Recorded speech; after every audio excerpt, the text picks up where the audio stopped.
মনের সৌন্দর্যই পৃথিবীর সবচাইতে বড় সৌন্দর্য। কারণ একটা মানুষ যার মন মানসিকতা যত সুন্দর, প্রকৃতিতে সে তার চাইতেও অনেক বেশি সুন্দর।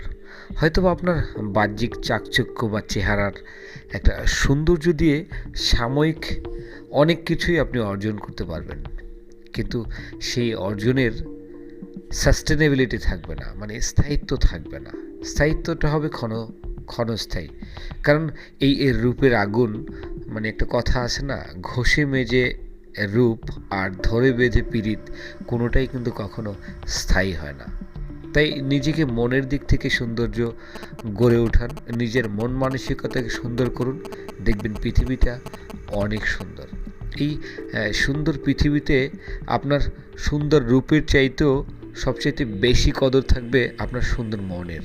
তাই আপনার মনটা কত সুন্দর এটা